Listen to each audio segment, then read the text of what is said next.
comedy. Mr. Dom Irrera is here tonight.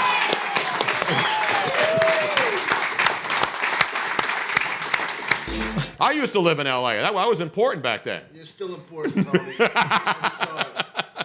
So you always come back home, obviously, because this is home. One thing about Philly, when you're from here, I know a lot of people rip our city, but everybody who grew up here and goes on, even if you don't become a great comedian or do a talk show around the country, this is always home, and you always come back here. Well, I can't see my family unless I make dollar signs. I don't care about them enough to come for free.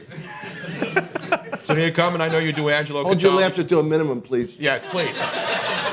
Don's trying to warm up because he's going to go out there in front of another crowd and get these people jacked. Now, Eleanor Kerrigan's opening up for you. We know Eleanor, another Philly girl. Irish girl from a family of 10. The father left her when the last baby was born. Can you imagine? And the mother's like the Blessed Mother. She took care of all these kids. And, you know, what am I going to... Now they're going to turn it into like somebody's going to start crying on the show. That is so beautiful. Thank God for Thanksgiving. Now you come back every Thanksgiving, right? Yeah, I try. I either work here at the Tropicana. And at Helium, and you always sell the place out. So no show tonight, and then Friday night and Saturday night, but you're pretty much sold out, right? Yeah, pretty much. Hopefully. I mean, I know the first show Saturday is sold out. That's cool.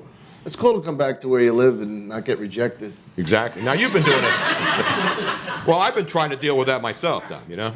Now, Joe's another South Philly guy. Hey, Joe, I didn't even know you were there. How you doing?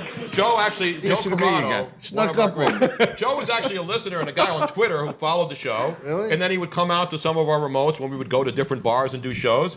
And the guy became a part of the show. He's out every week, and he's one of the funniest guys. He's probably the quickest wit on Twitter. Apparently, Joe has a lot of free time. Yes, he does. You know, nobody moves back into Philly. Now it's starting to get, was it gentrified? Yes, exactly. Because I grew up near Penn after we moved from South Philly, 7th and Tasker. Then I went to the University of Pennsylvania, by the way, an Ivy League school. Way to know, it was Philadelphia Community College. But what difference does it make at this point? I think I would have been a better comedian if I went to Penn. I don't understand them. So now, I just saw something last week, and you got to clear this up.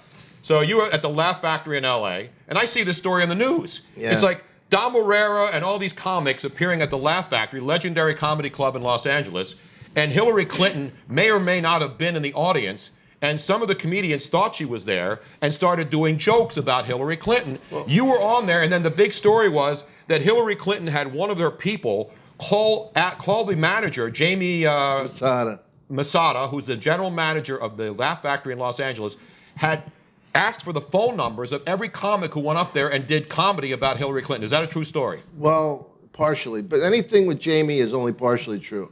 Jamie is he was born in Iran, grew up in Israel, and every time it gets more dramatic, his story. You know, he's supposed to come over here at 16, and now he came over here as a toddler.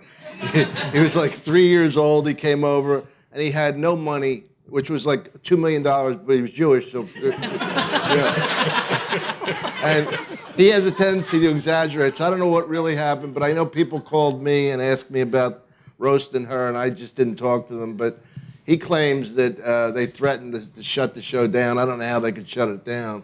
You know, what are they, the Gestapo?